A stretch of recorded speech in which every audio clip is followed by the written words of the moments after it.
야, 다들 도마들이야, 저기 남랭이 상물이야. Прежде 네, всего, я хочу вас 자식이 всех тепло 산에 поприветствовать и 잼도시 сказать вам всем Ташидалиль.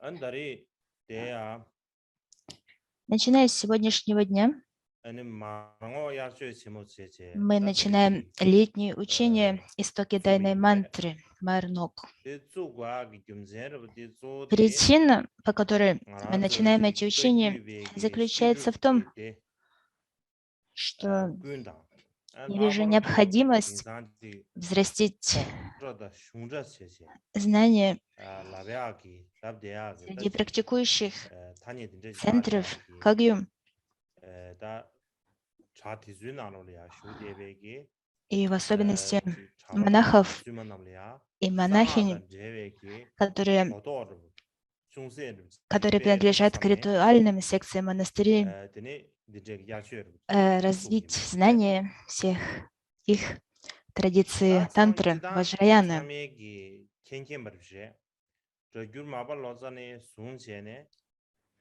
И со 아니 времен 거유발이야 Марпы, 상하기 переводчика, 람 в линии 냠슬레아기 Кагью 주베 규버지다 сохраняется 다나 сильная, 신기 мощная традиция 규체냐기 практики тайной мантры 다든지 и 제베 규바 учений, 든지 딱한다 изучения 규버 тантры. 넘버 2 도스 총이 바래 И от Марпы берет свое начало линия передачи тантрических учений Кагью от 되네 Марпы и его ученика 다다 Мокпы, 규버 냠랭기 Моктона 규버디 Чокьюдорджи. 알아줄이야 예대베 제제 딱한다 타부 И 거유시야디다 эта 나 линия практики, 마르바네 마 유대베기 она сохраняется, 든지기다 однако 람냥슬레아기 주베 규버디 다디 линия 차디로바 изучения тантры 다이네 находится в 유체니 упадке. 규버디 아니 다 님귀 심부를 신제 И 다다지 поэтому 중세에서 마도지 я думаю, что 파메기 по этой причине 벤다 наша 감사나로 линия 차샤베기 Марпа 메야 Кагью, Карма 다지 Кагью 망다 규숨 не 신제 является полной. 땅 아주 셰대야 여봐 다 드린 주선다 대zam식 다 디나로네 규은에디 규기 시방 Поэтому 뭐마로디다 нам необходимо развить знания тантрической традиции 지게 Кагью. 덩이 있으면 덩이디 다 규시랑 문지제고 좀다 덩이도 마도 보지 매디버스시 드린 주산디 규센의 И 때에 다지 다다지 по этой причине 저 규루 마발로자 첨보다마 유대베기 эта 규번디 традиция, тантрическая 두규된 традиция, 시규니가 которая берет свое 당부 начало от 유대베지나 다 Марпы, 다다차 마상와 더블루지 это традиция, которая имеет два крыла. Традиция практики и традиция изучения тантры. 다디기 알아서 И как раз 진주 남기 вторая 템바 традиция изучения 진용 배숨 제알이야 учения 퓨셔 тантры, 심부르 침베기 она, 남바 나든지 유대베디 она не столь сильная сегодня. 드리 민주산에 И 땅 안주지 по этой причине 거유기 시루기 대 탐지하다 다는 신기 все, 라마도다 все сообщества Кагью, сообщества изучения и практики, все ламы, Тулку, все практикующие миряне, нам необходимо зародить в себе сильное намерение для того, чтобы возродить учения, тантрические учения, и нам следует прилагать к этому усилия.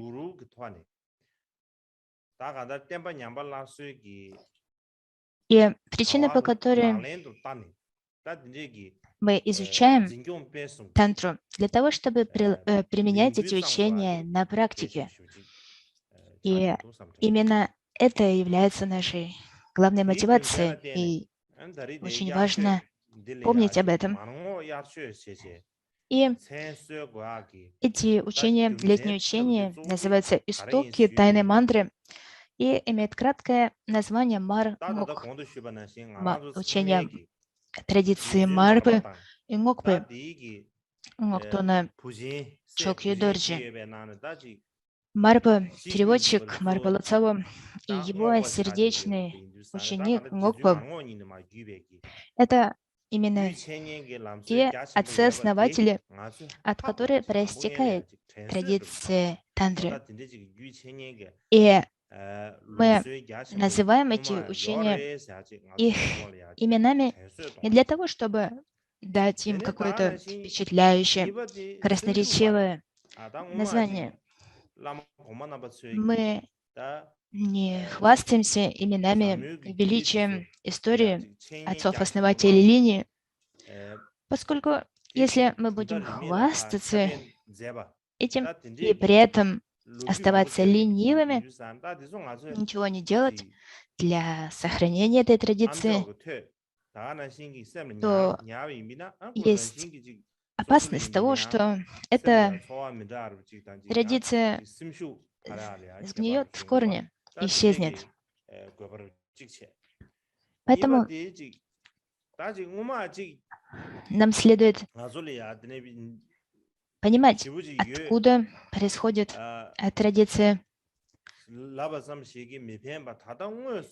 и изучать ее, а также со всей ясностью признать и понимать ситуацию, в которой мы находимся в данный момент, свое окружение, обстоятельства, в которых мы находимся, и затем преодолеть все трудности, которые могут возникнуть для реализации нашего намерения, и со всей смелостью прилагать усилия для того, чтобы возродить эти учения, которые пришли в упадок.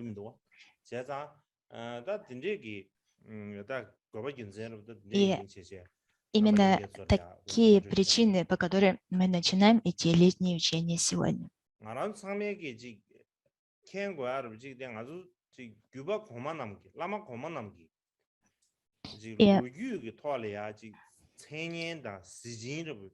И когда мы говорим об истории Тандры, то есть великие учителя прошлого, великие мастера прошлого. И если мы будем знать об этих мастерах, но оставлять это лишь на уровне интеллектуального знания, никак не применять эти учения на практике, не изучать их и не практиковать их, то такое знание совершенно бесполезно. Важно признать это. То, что же нам следует делать? Нам следует изучать традицию прошлого, прилагать к этому усилия, развивать внутреннюю смелость и устремление к этому.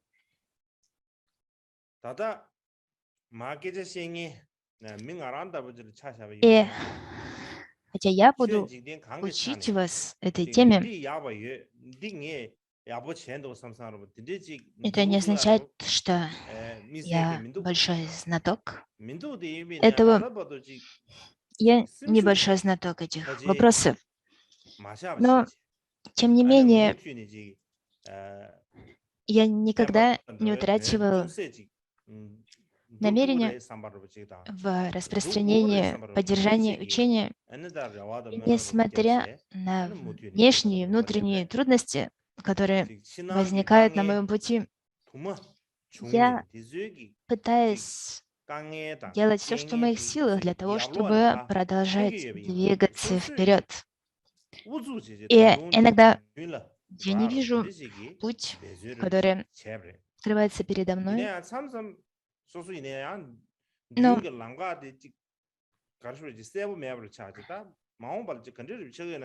я не вижу, что ждет меня в будущем.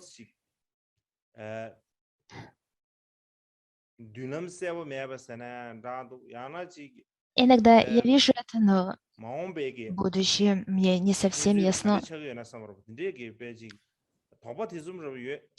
И у меня возникают сомнения по поводу будущего.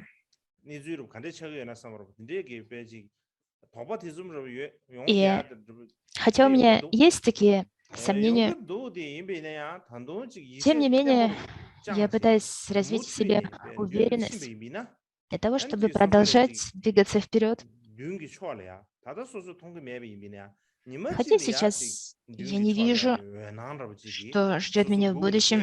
Если я буду продолжать идти вперед, то в один день, однажды, я приду туда и увижу это.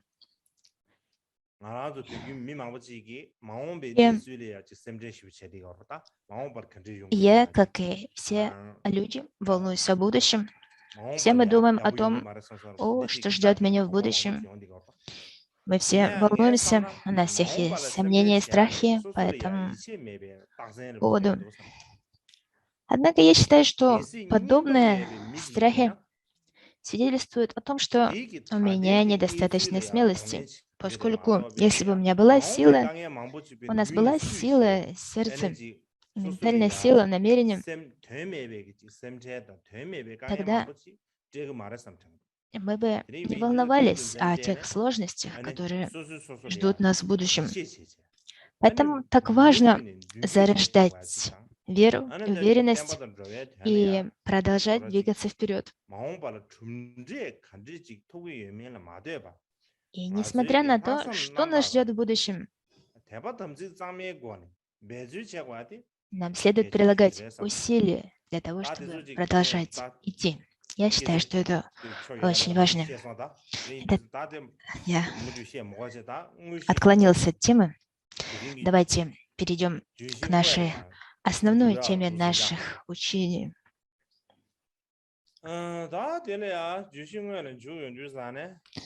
Говоря об основной теме, ради которой мы собрались, на самом деле тема история тантрических учений — это очень сложная тема.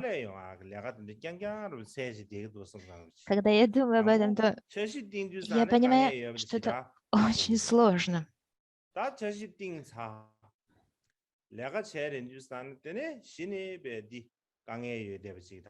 Но, несмотря на то, что это сложно, это нужно делать.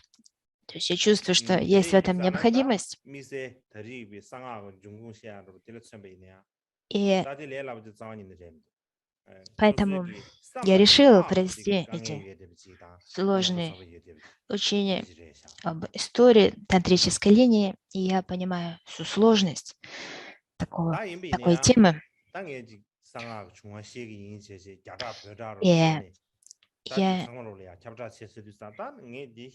не утверждаю, что я знаю историю тантры, что я большой знаток этой темы, но тем не менее, среди последователей буддийских учений не так уж и много знатоков этой темы.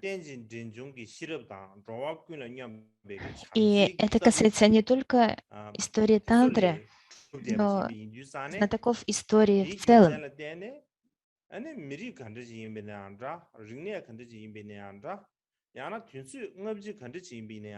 И поэтому я прошу вас быть ко мне снисходительными.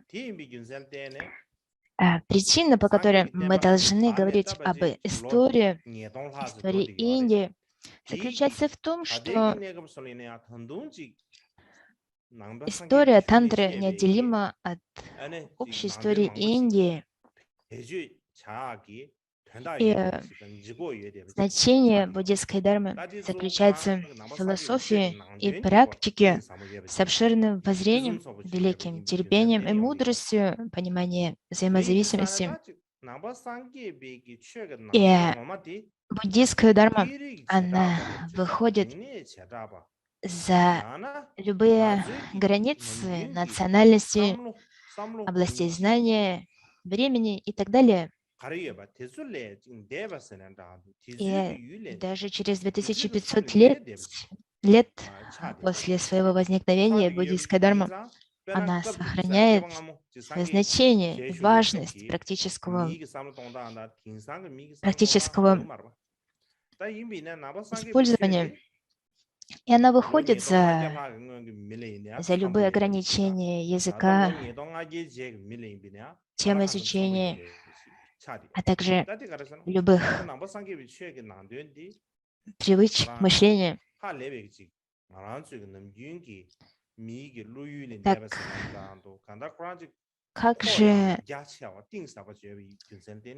как мы можем понять значение буддийской дхармы?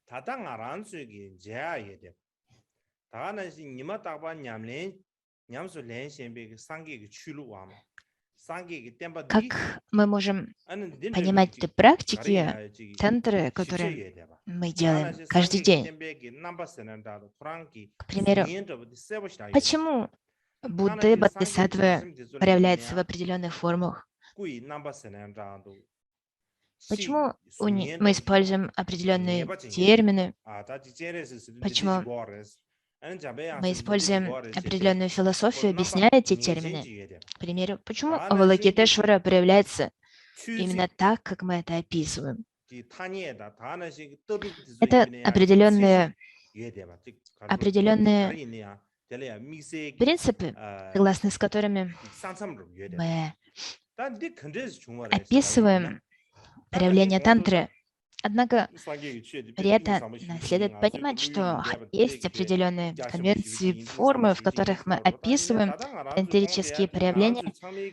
Смысл буддийского учения выходит за любые проявления, любые описания. И понимание этой сути, понимая эту суть, тем не менее, понимая эту глубокую суть, нам следует также понимать, почему есть определенные проявления буддийских божеств. И нам следует понимать это для того, чтобы выйти за пределы любых проявлений и приблизиться к глубокой сути буддийских учений. И для того, чтобы понять это, нам следует прежде всего осознать тот факт, что буддийская дхарма, она возникла много лет тому назад. Она прошла через очень долгий период сосуществования с человеческой цивилизацией, человеческим знанием. Именно по этой причине она приняла такую форму. То есть форма буддийской дхармы, ее проявление обосновывается тем, что дхарма должна приносить благо людям, существам, и она должна соответствовать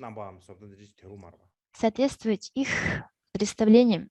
Именно по этой причине буддийское учение приняло именно такую форму.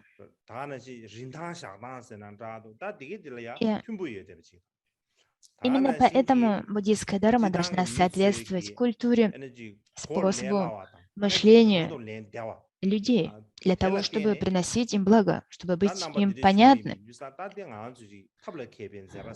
Это всего лишь метод, который дхарма использует. И нам следует понимать это.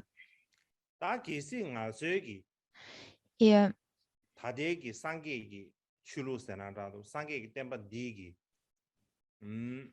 поэтому нам следует знать причину, по которой буддийская дхарма имеет такую форму. Для этого нам следует понимать историю, а также окружение, в котором это учение возникло и развелось.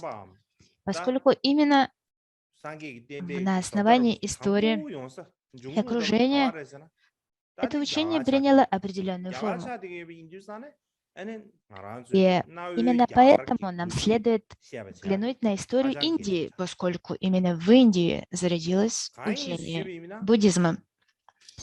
И это причины, по которой нам следует знать историю Индии.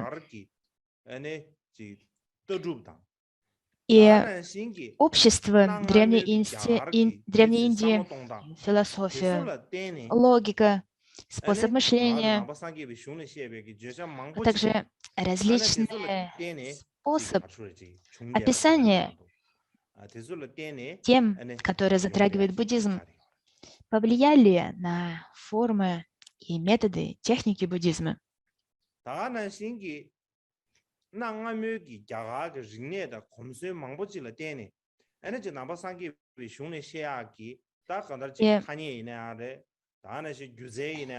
И поэтому многие термины, понятия, которые используются в буддизме, они все связаны с индийской культурой, индийской традицией.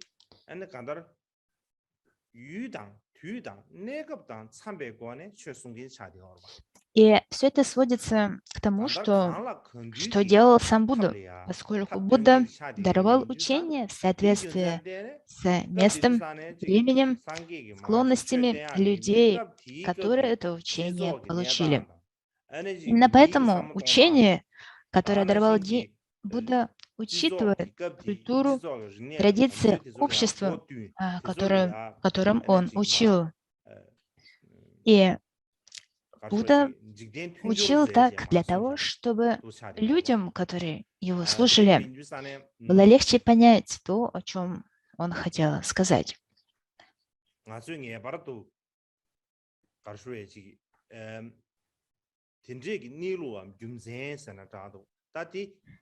И именно об этом важно знать, важно понимать, почему учение имеет такую форму.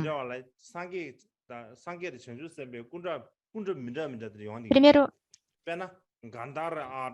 в различных древних государствах, в которых распространился буддизм, Будда и Бодхисаттва имеют различный вид. К примеру, в Гандаре статуи Будды похожи на римлян. В Китае они похожи на китайцев.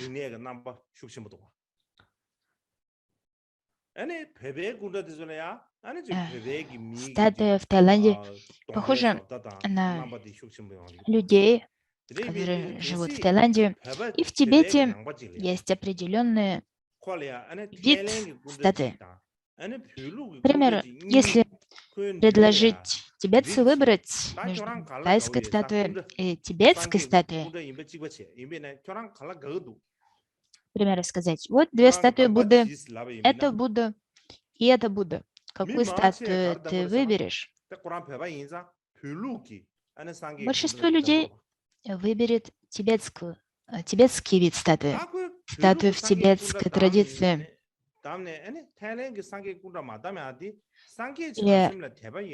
И дело не в том, что у этих тибетцев будут какие-то сомнения в том, что другая статуя не является статуей Будды. Нет, дело не в этом.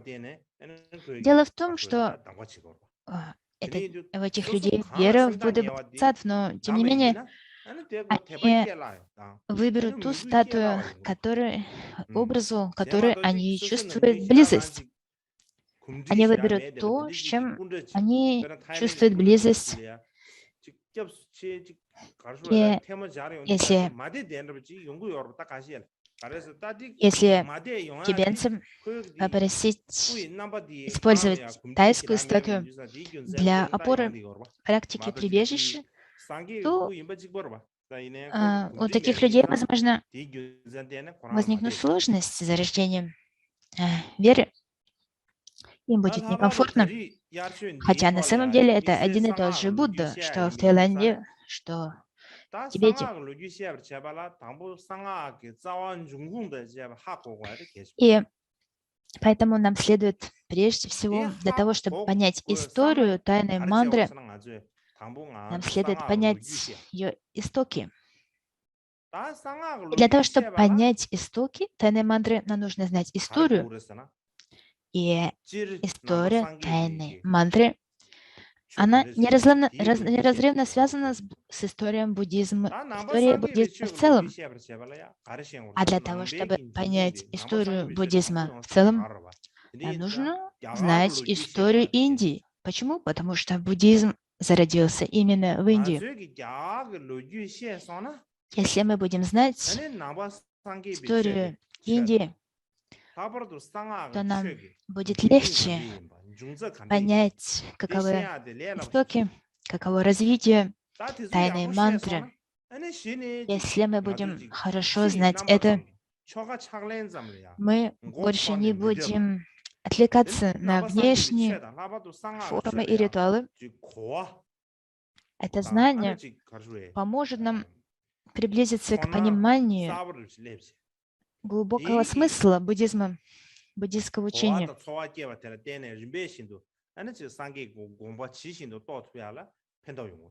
И это принесет пользу нашей практике дхармы. Поэтому перед тем, как мы обсудим с вами истоки мантры, нам необходимо рассмотреть историю древнеиндийского общества, как эти люди жили, что они думали, каковы были их воззрения, философии и так далее. Это очень важно, и, по моему мнению, это принесет нам пользу.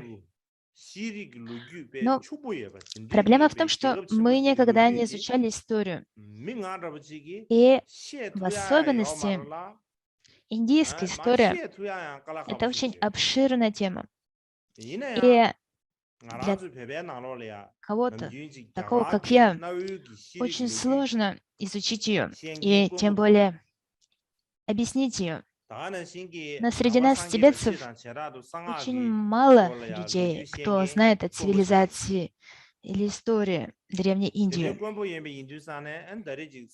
И очень мало тех, кто знает историю буддизма в целом и в особенности историю тайной мантры. Поэтому я принуждаю себя к тому, чтобы принять этот вызов и объяснить эту тему. И поэтому я прошу вас всех, будьте ко мне снисходительны, терпеливы. Прошу вас, будьте терпеливы ко мне.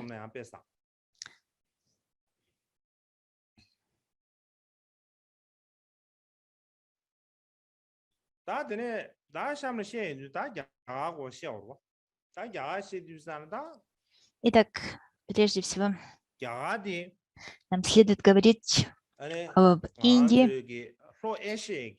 Вы все знаете, где находится Индия? Индия находится в Южной Азии. Это субконтинент, индийский континент, индийский подконтинент в Южной Азии.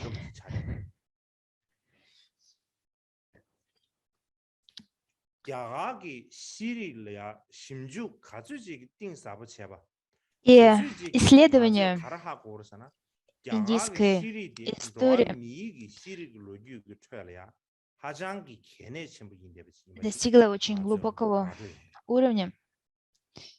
И значение индийской цивилизации очень велико для всей человеческой цивилизации. И дело не только в том, что санскрит – древний язык Индии, и многие европейские языки принадлежат к одной языковой семье. Но также в том, что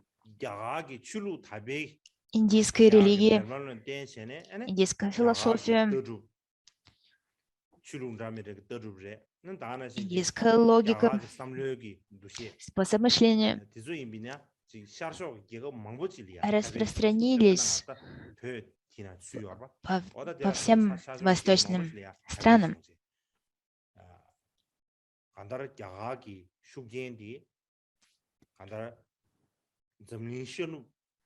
И сейчас индийская философия, индийский способ мышления известен во всем мире. В особенности 3 великих религии Индии и 6 великих философских систем, которые развились в Индии, имеют большое значение для понимания человеческой цивилизации в целом. Поскольку в одной стране, которой сейчас является Индия, развились 3 великих религии и 6 великих философских систем. И все они имеют значение в современном мире.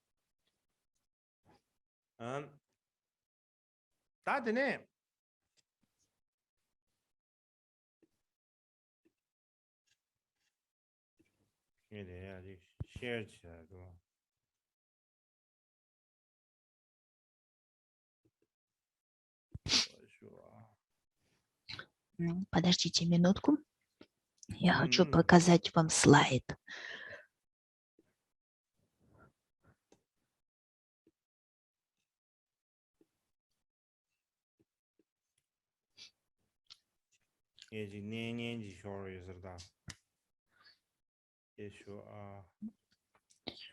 Подождите, сейчас я его найду, что-то не могу я его найти.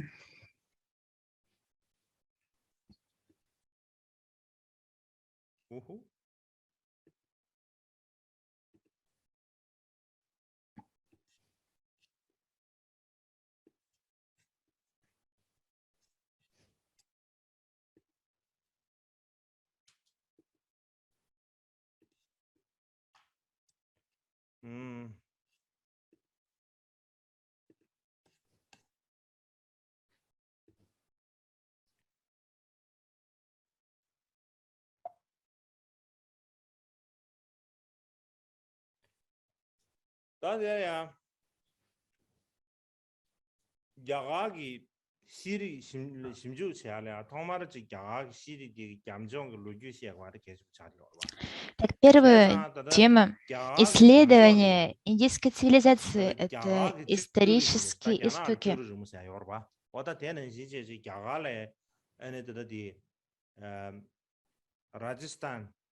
И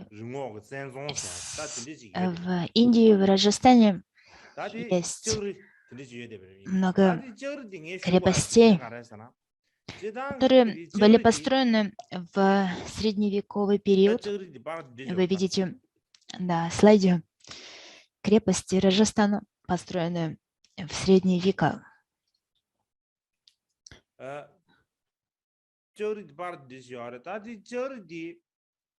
Почему я вам показываю слайды этих крепостей? Причина в том, что строительство этих крепостей, они свидетельствуют об отношениях Индии с другими странами.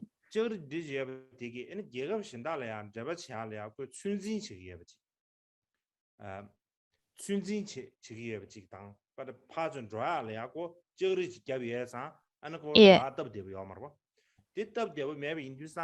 Индия сохранила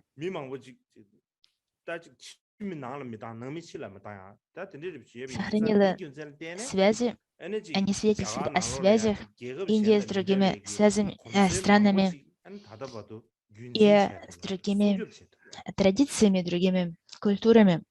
Эти крепости свидетельствуют об этом.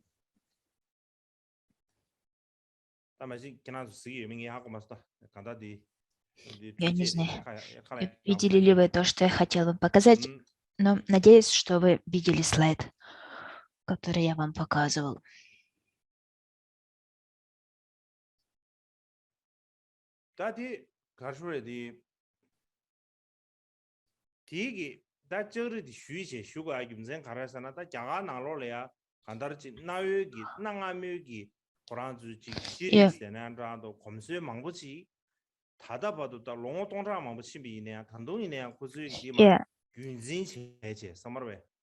И эти связи сохранились, связи Индии, культурные связи Индии с другими странами сохранились до наших дней.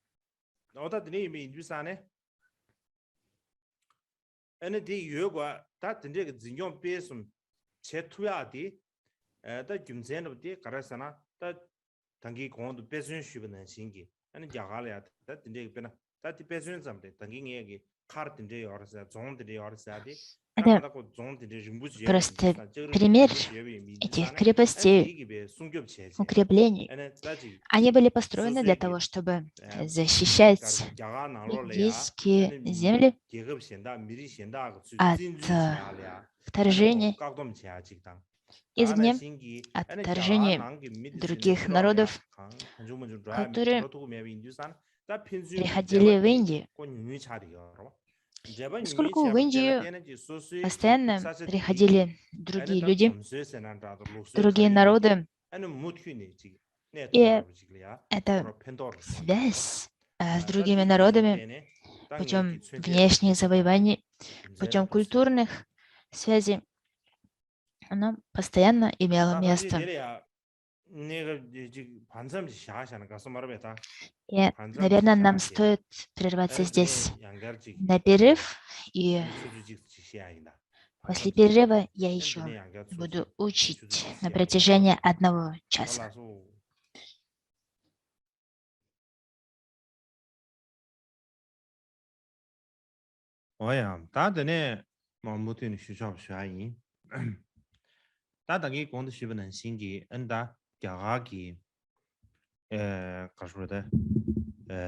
Kuranzugi and Komsuning Bamabuchi and Yunzin Che or Shubimia. That is Besun of Shubimina. Bena, Jitangi Yaga Mitsuegi and Namju, Lijarke, Sanskriti, Pejushira, Chigiomarba.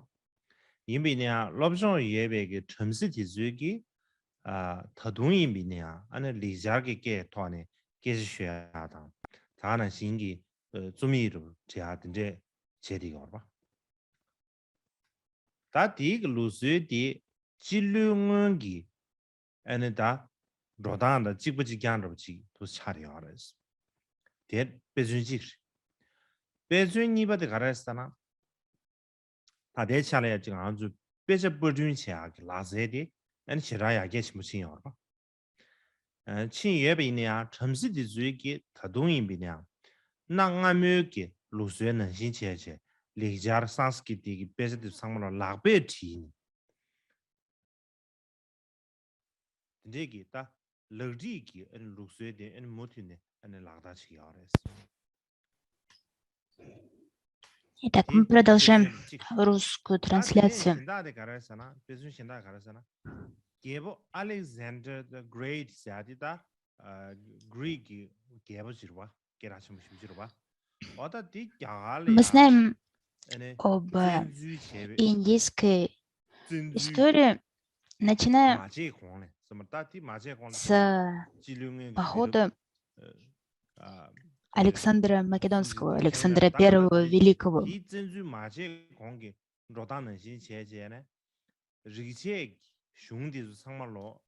И еще до того, как Александр пришел в Индию, брахманы в Индии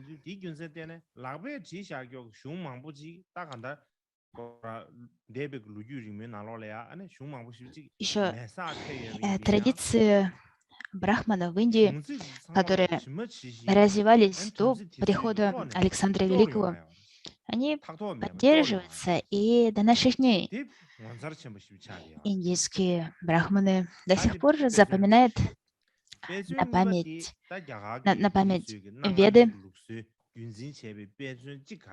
и они,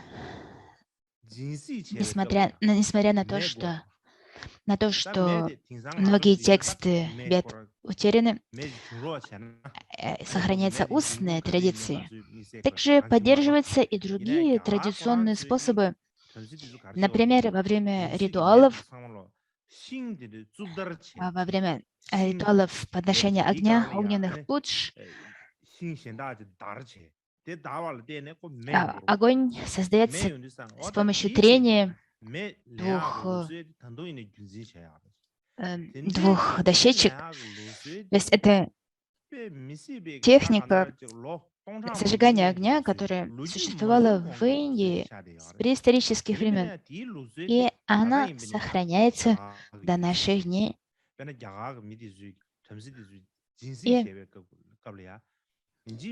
И именно поэтому многие исследователи, которые хотят понять, каково было общество, жизнь общества в доисторические времена, они обращают свое внимание на Индию.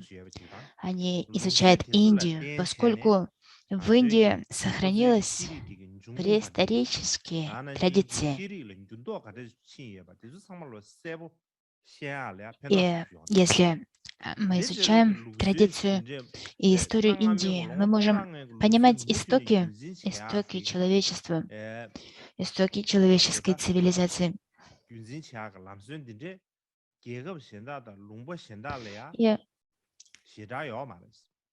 И во многих странах эти традиции не сохранились, они были утеряны. Однако в Индии они сохраняются, и поэтому исследователи с многих стран мира, они обращают свой взор именно к Индии, и в этом ценность Индии для всего мира.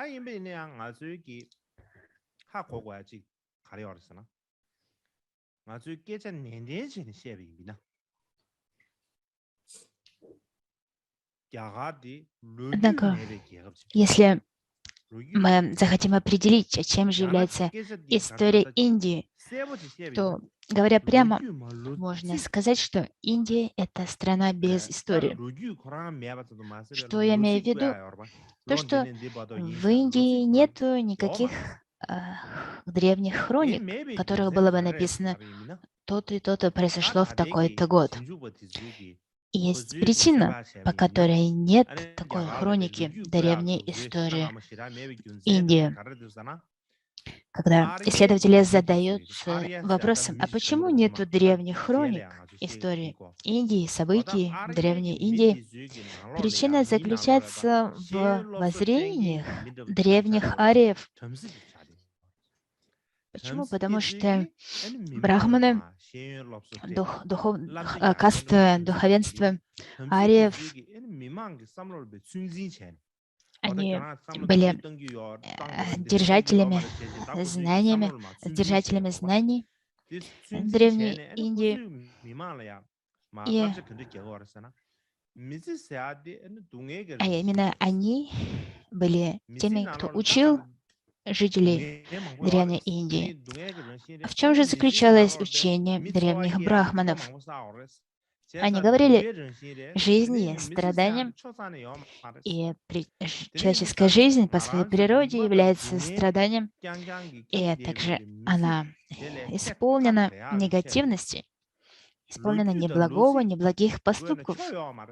Поэтому абсолютно бессмысленно записывать события человеческой жизни, поскольку это были бы записи истории страданий и негативности, неблагих поступков. Поэтому бессмысленно создавать исторические хроники, говорили они, история бессмысленна. Именно это говорили брахманы, и по этой причине вплоть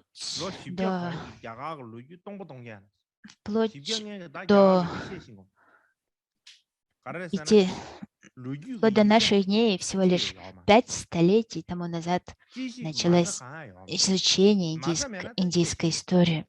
У нас нет никакой индийских хроник, которые бы говорили нам о том, что было в Индии ранее, чем 500 лет тому назад. И поскольку нет таких хроник, нет никакой основы для исследования.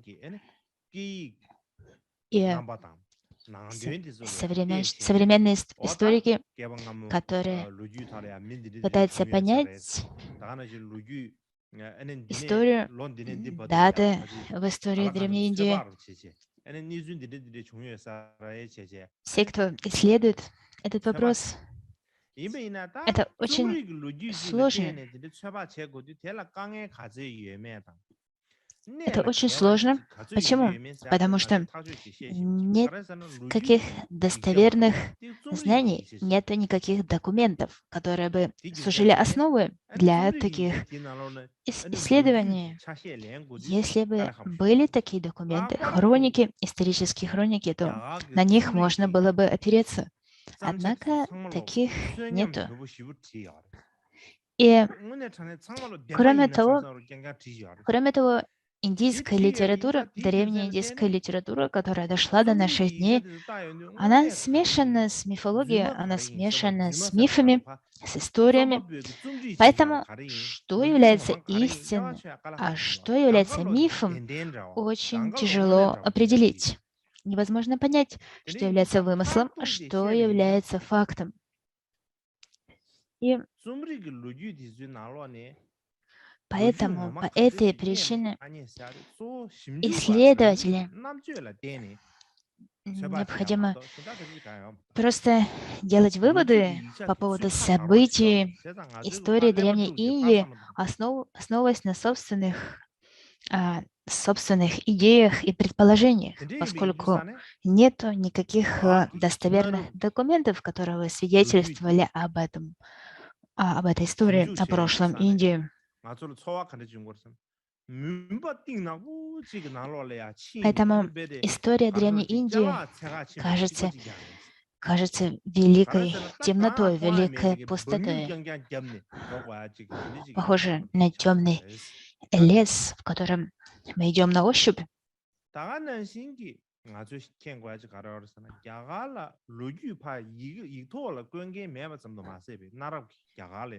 И не только в индийской истории не было никого, кто бы записывал события истории, вел хроники, но также не было исследователей индийской истории. Когда началось исследование индийской истории, они начались в XVIII веке.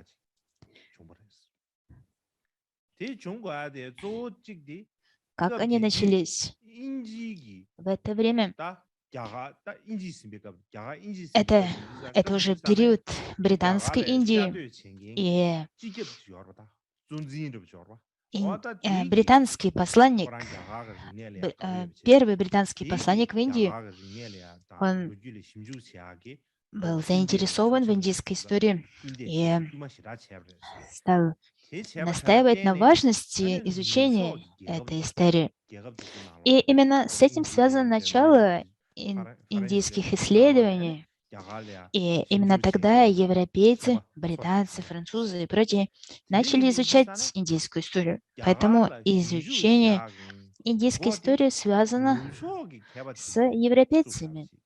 И именно западные ученые начали изучать индийскую историю.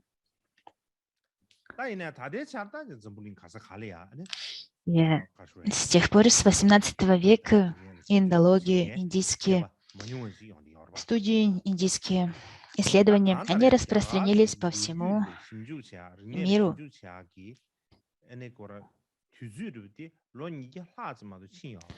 И поэтому эти исследования индийской истории и культуры, они насчитывают всего 200 лет. С XVIII века 200-300 лет.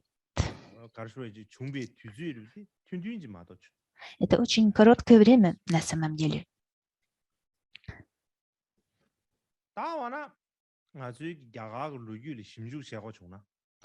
Но если мы хотим узнать об истории Индии, узнать, каковы же документы, которые используются в исследовании индийской истории. Если мы хотим узнать, что происходило в Индии до 400 века до нашей эры,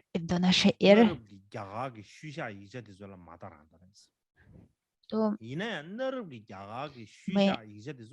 нам следует прежде всего использовать тексты, которые сохранились из Древней Индии, но эти тексты не преимущественно имеют религиозный, духовный характер, и это литературные произведения, которые находятся под сильным влиянием религии. Но, несмотря на это, они в некоторой степени содержат информацию о том, каким было общество того времени. Однако, поскольку эти литературные произведения связаны с мифами, смешаны с мифами, тяжело сказать, что они являются действительно историческими документами. Каковы же эти тексты, эти литературные произведения? Они включают в себя Ригведу и другие веды, а также такие великие эпические поэмы, как Махабхарата, Рамаяна.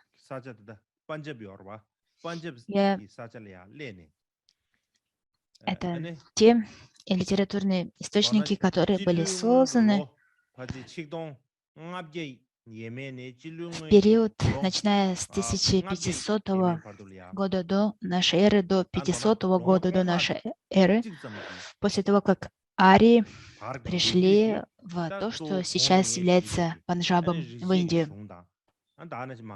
Именно арии, которые пришли в Индию и поселились в основном в Панджабе, это были те люди, кто создал Веды, а также Рамаяну, Махабхарату и другие произведения.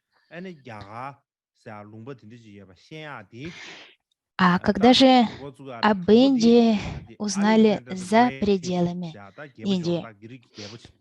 Об этом узнали во время восточного индийского похода Александра Великого, правителя Македонии, Греции. Он пришел с армией, с войной на землю Индии. И с тех времен за пределами Индии узнали о том, что есть такая страна, Индия. До этого на Западе об этом не знали. И когда Александр Великий умер,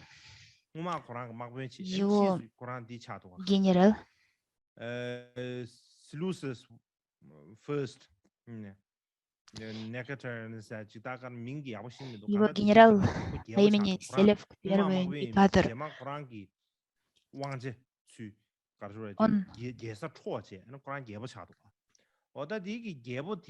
он стал правителем, и он послал своего представителя, посланника по имени Мегасвен в Индию. Именно Мегасвен стал послом в Индии.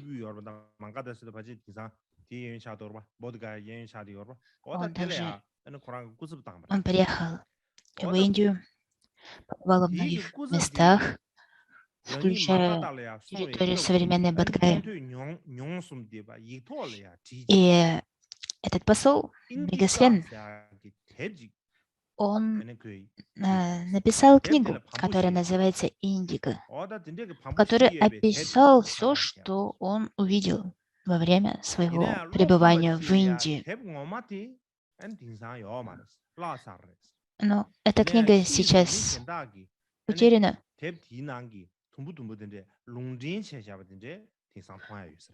Есть только воспоминания о том, что содержалось в этой книге.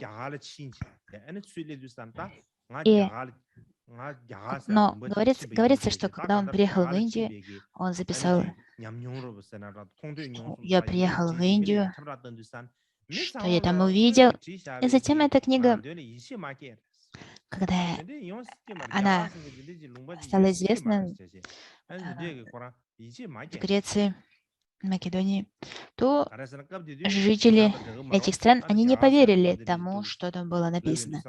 Они были удивлены. И поскольку люди того времени, они ничего не знали об Индии, они были удивлены и не поверили тому, что там было написано. И говорится, что в этой книге было очень много информации о том, что происходило в период с IV века до нашей эры, до III века нашей эры. И поэтому это считается очень важным источником.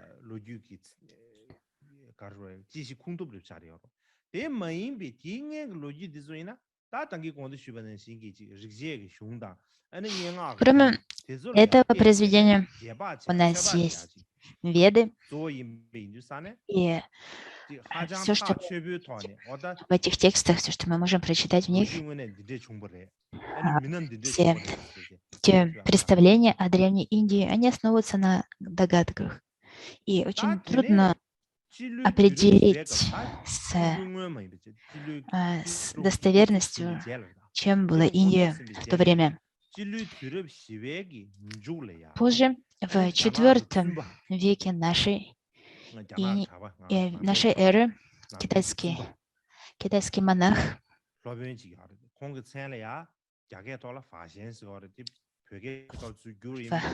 Фасян, китайский монах Фасян, он приехал в Индию, и он путешествовал по многим странам и также приехал в Индию. И когда он вернулся из этого путешествия назад в Китай, то он написал книгу об этом. Она называется «Путешествие в благородную землю» Фуго-Чи на китайском. Это также книга также известна как «Хроники буддийских царств».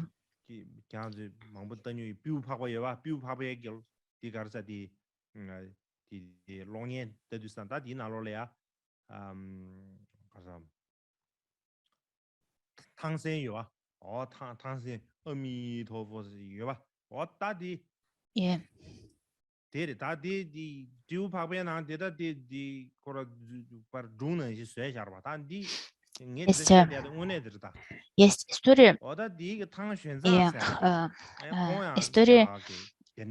связанные с богом-обезьяном Хануманом, и многое то, что содержится в этих историях, они в фильмах, которые сняты также этим книгам, они основываются на том, что написано в этой хронике, созданной Фасяном.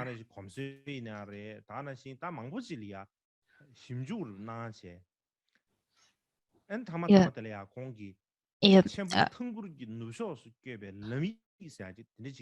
он описал в этой книге все, что видел. То есть он написал, что там написано, там в Индии такие традиции, люди живут так и так и так далее. Позже, в VII веке,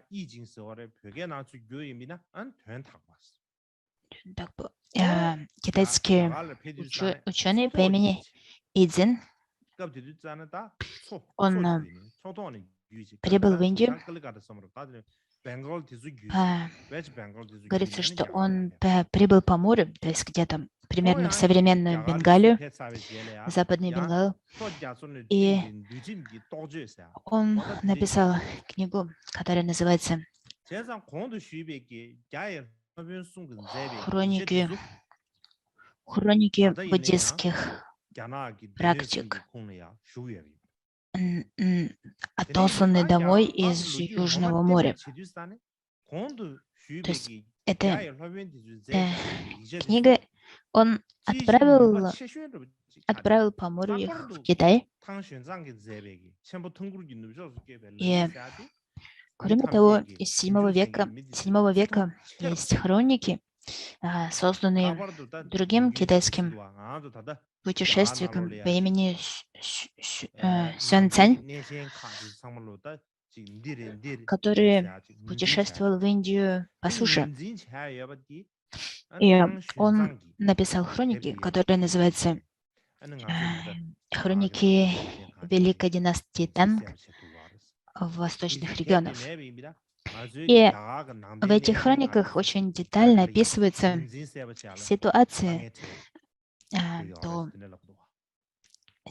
традиции и верования Древней Индии. То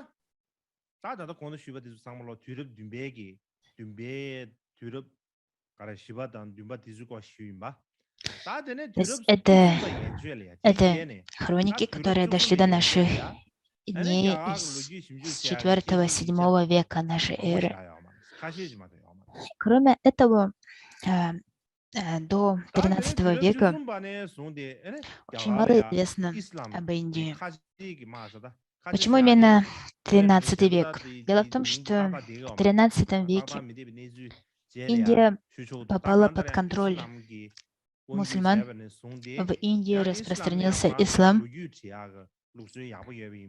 И поскольку у мусульман была традиция создания исторических хроник, 13 века до наших дней дошло много исламских хроник, мусульманских хроник, исторических событий. Но если мы хотим понять, что же было в Индии до 13 века, то нам следует смотреть на хроники греков, как я уже сказал, хроники, созданные Мегасфеном, также хроники, созданные китайскими путешественниками, а также арийские тексты, такие как Веды и прочее.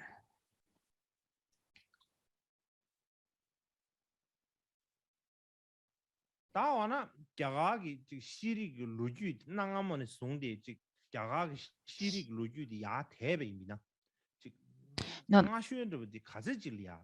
если мы, тем не менее, хотим понять, а что же происходило в Индии в древности,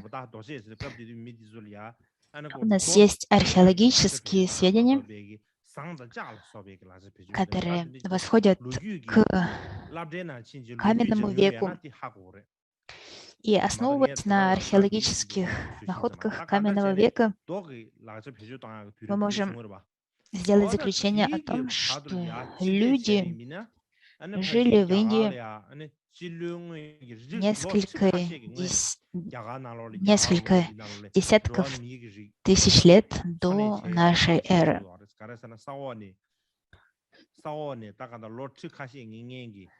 Поскольку археологи находят свидетельства об этом, захоронения, артефакты, которые свидетельствуют о присутствии человеческой цивилизации на территории современной Индии на протяжении нескольких десятков тысяч лет до нашей эры.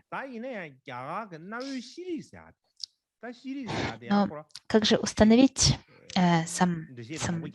начало индийской цивилизации?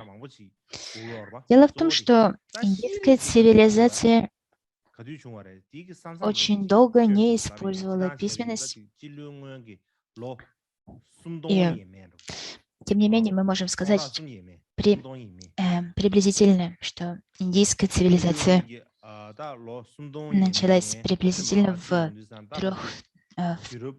3000 лет до нашей эры.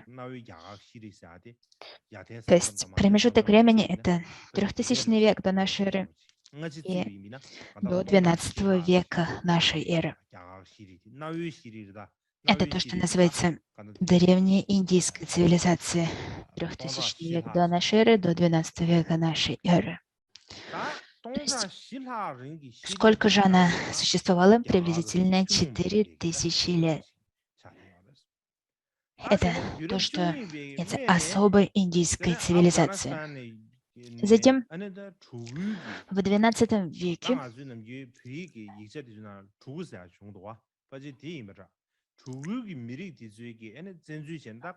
правители народа гуридов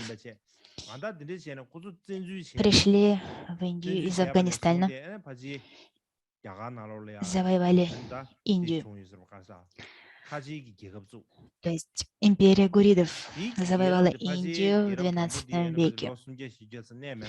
И империя гуридов, династия гуридов просуществовала на протяжении 400 лет. После этого в XVI веке в Индию пришли моголы, и они разрушили индийскую цивилизацию, не оставили камня на камне.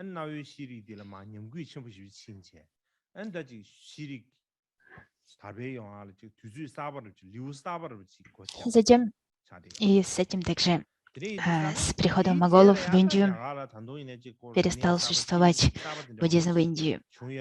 После этого началась новая эра в индийской цивилизации.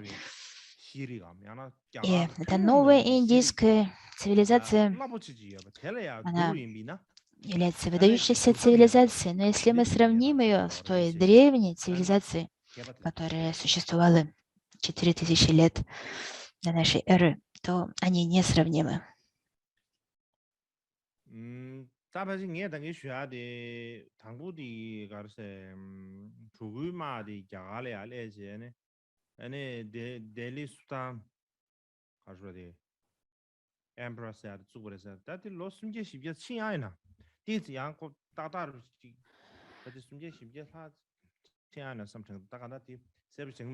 Я сейчас точно не помню, в каком году была основана так званая империя со столицей в Дели. Как бы там ни было,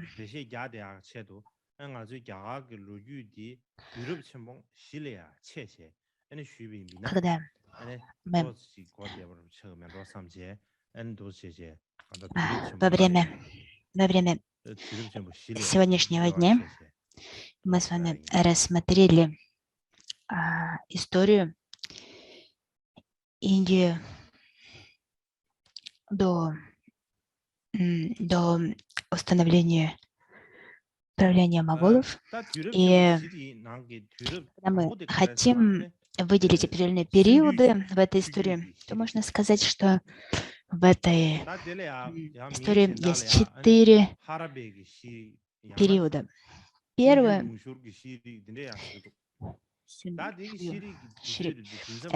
период – это период цивилизации долины Инда. Инд, также древнее название реки Инд – это Синду, поэтому это цивилизация долины Синду, либо Инда.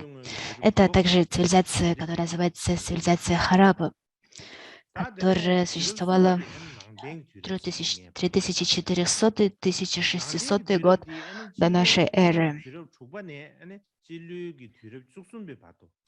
Второй период – это ведический период, 1600-600 года нашей эры. Третий – это буддийский период, это 6 век до нашей эры, до 13 века нашей эры. И четвертый это период упадка буддизма, начиная с 13 века. Первый период начался приблизительно в 3300 году до нашей эры. И он достиг наибольшего расцвета в 1600-1900 годах до нашей эры. Это годы расцвета этой цивилизации. И люди этой цивилизации, те люди, которые создавали эту цивилизацию, это цивилизация дравидов. То есть это народы дравидов и их цивилизации. Второй период, ведический период, начался приблизительно в 1600 году до нашей эры. В то время кто был создателем этой культуры? Это арии, арийские племена. Арийские племена арии прибыли в Индию извне. И они пришли в Индию и поселились там, где сейчас находится современный Панджаб. И они поклонялись природе, природным силам, возносили хвалу природе, славили природу. И именно в этот период были созданы такие источники, как Веды, начиная с Риг-Веды. И из Панджаба арии продолжили свой путь по территории современной Индии. И они прибыли в долину реки Ганга. И именно в долине реки Ганга поселились. И они создали могущественные королевства, царства, также основали кастовые системы, в которой очень сильное влияние имела каста брахманов. И в этот период брахманы создали 4 веды, а также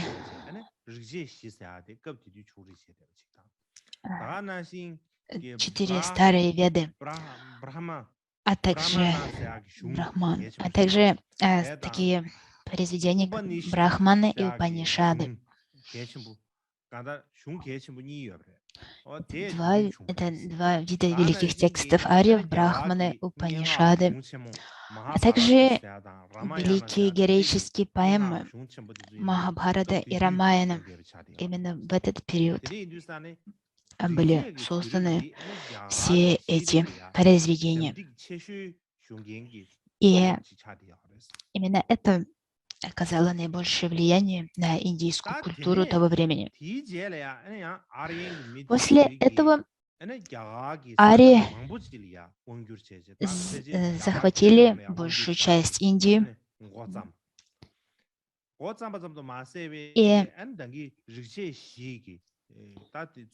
и распространили влияние учений вед, 4 старых вед. И на основе вед развились 6 философских школ Индии. Это то, что с точки зрения буддизма называется 6 небуддийских школ, которые разделяются на школы астики и настики. Астика — это школы, которые утверждали, что есть истинное существование, на Бога, Творца и так далее. А настика — это те школы, которые это отрицали. И наряду с 6 небуддийскими школами астики, настики, также развились другие менее влиятельные воззрения и философии.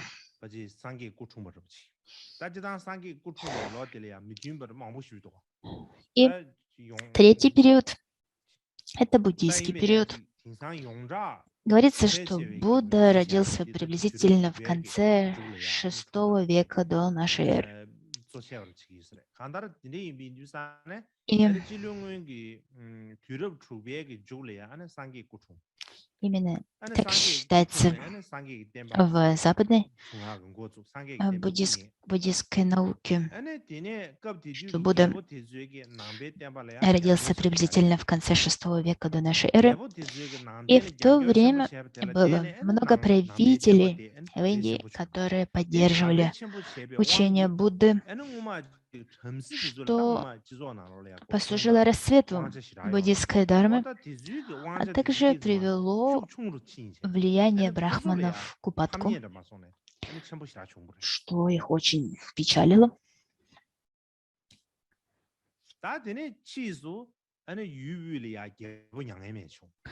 И затем в центральной Индии, в центральных регионах Индии правил император Ашока, который объединил большую часть Индии в своей власти, под своим правлением.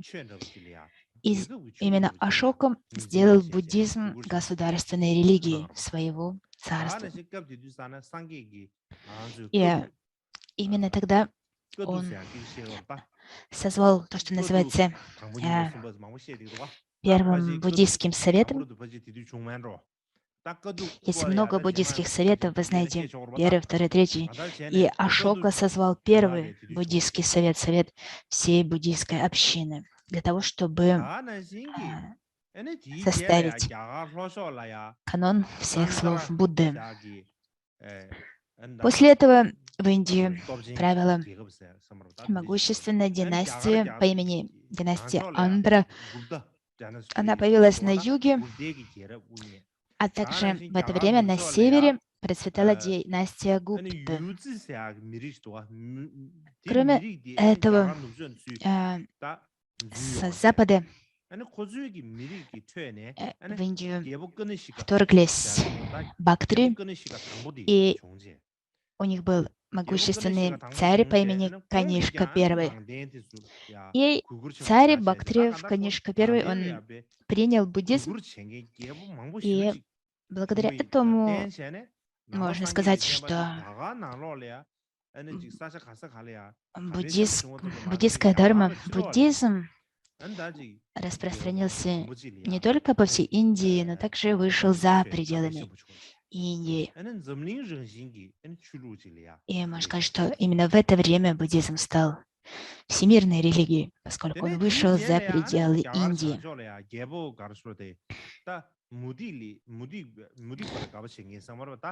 Кроме того, в Северной Индии правил Викрамадитья, который был не буддистом. Он поддерживал брахманов, ведическую брахманическую религию. И именно он сопротивлялся распространению буддизма. И при его поддержке, при поддержке Викрамадитьи, брахманизм начал снова набирать силы, набирать мощи.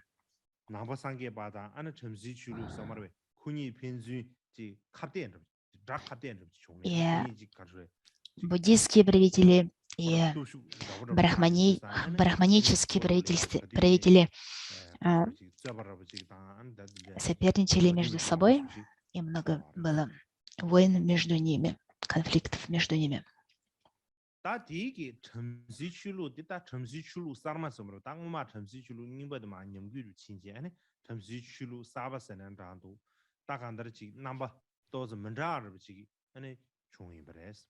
И после этого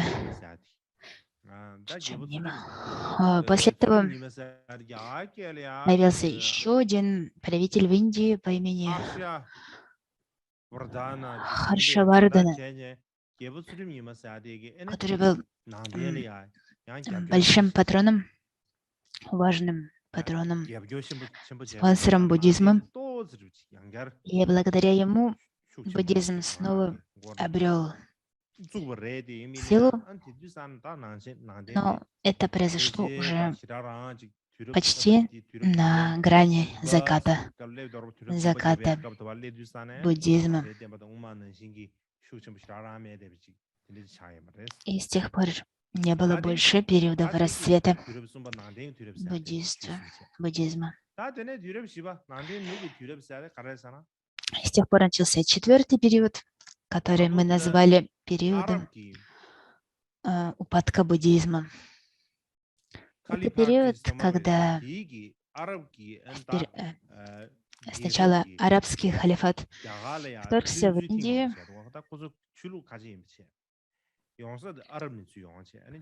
то есть сначала в Индию пришли арабы, арабский халифат. После этого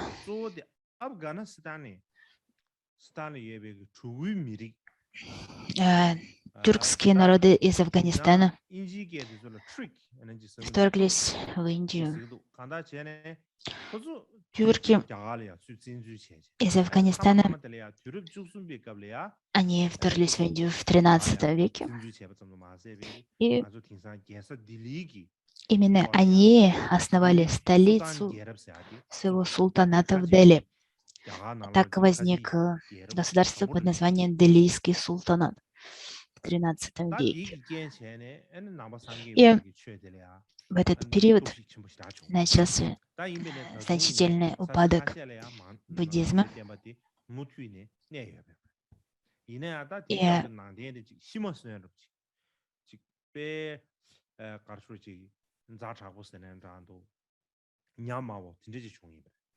И в то время брахманизм сохранялся, но также трудно сказать ведическое учение брахманов, в каком оно состоянии находилось, скорее в состоянии исчезновения, чем расцвета.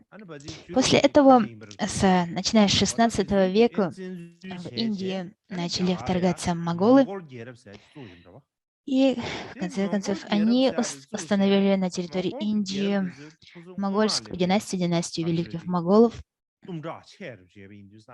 И с этого времени Индия стала мусульманской страной, мусульманским государством.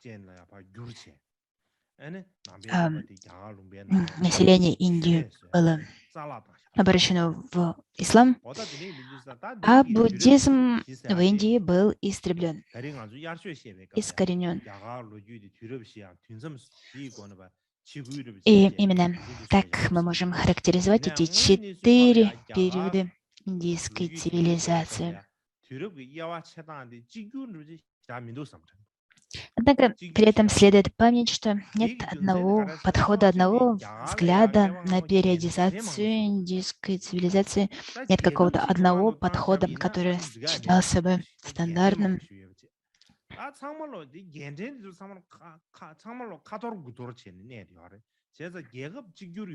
На территории Индии было много различных царств. Это не было единым государством. То есть мы не можем говорить об Индии как об одном государстве Индии, коим оно является сейчас. Царства эти возникали, исчезали, боролись друг с другом, завоевывали друг друга, поддерживали друг друга, вступали в союзы друг с другом. И по этой причине трудно разделить историю Индии на периоды согласно династиям, поскольку было много различных династий, которые правили в этих различных индийских царствах. И поэтому мы можем периодизировать индийскую историю согласно завоеваниям Индии. Например, мы выделяем период завоевания великих монголов и так далее. Это является такими вехами в истории Индии, тогда как местные династии, они были непостоянны, они исчезали, возникали, и мы не можем периодизировать индийскую историю, основываясь на истории династий. И что для нас имеет наибольшее значение во всем этом, это период, когда буддизм возник и развился, распространился, и когда буддизм пришел в упадок. То есть для нас имеет значение именно аспект буддистской истории. Например, если мы смотрим 6, 5, 4, 3, 2, 1 век и так далее до нашей эры, это период возникновения, расцвета буддизма. А потом, если мы смотрим на 16 век нашей эры, то это период упадка буддизма. И это имеет для нас наибольшее значение. И теперь у вас, возможно, есть вопрос, а почему же Индия называется Индией? Также ее называют Индустаном.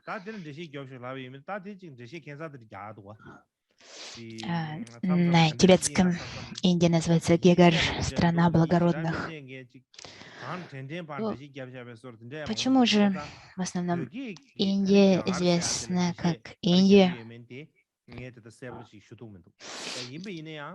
Я не знаю точно, почему именно Индия получила название Гегар, страна благородных. В Тибете это связано с распространением буддизма из Индии. Я вам расскажу, почему же Индия называется Индией. Дело в том, что когда арии пришли в Индию извне, они поселились в долине Инда. Пришли они с северо-запада и поселились в долине Инда.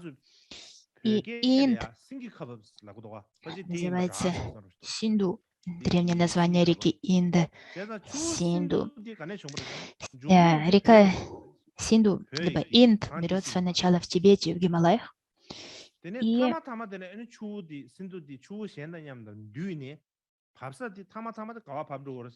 куда же он течет? Он течет в Аравийское море, впадает в Аравийское море. То есть из Тибета он течет по территории Индии и в конце концов впадает в Аравийское море.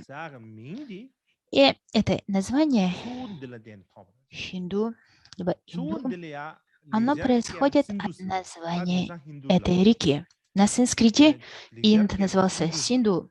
Синду означает река, вода, океан. Дело в том, что люди, которые жили на берегах этой великой реки, они очень боялись ее мощи, ее сильного течения. И поэтому они называли ее Великая вода Синду. Это означает вода, море, океан. И в связи с этим вся эта местность вокруг этой реки, долина этой реки стала известна как долина Синду. И затем это название долина Синду распространилось на всю Индию. То есть вся эта местность стала называться Синду. Синду было изменено в Хинду. Дело в том, что на фарси Синду звучит как Хинду. И это слово Хинду постепенно изменилось в Индус. Кроме того, поэтому на арабском оно называется Индус, а в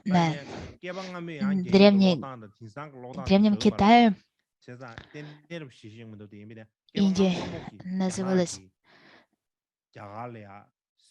Синду.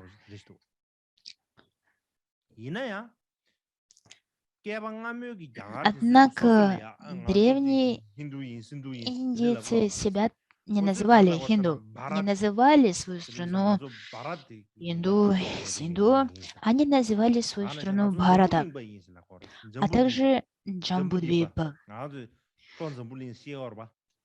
Как вы знаете, мы говорим, Джамбудвипа сейчас считается одним из континентов в буддийской мифологии, но именно это то имя, которое древние народы Индии использовали как самоназвание. Они считали, что это есть Джамбудвипа. Бхарата. Два названия они использовали.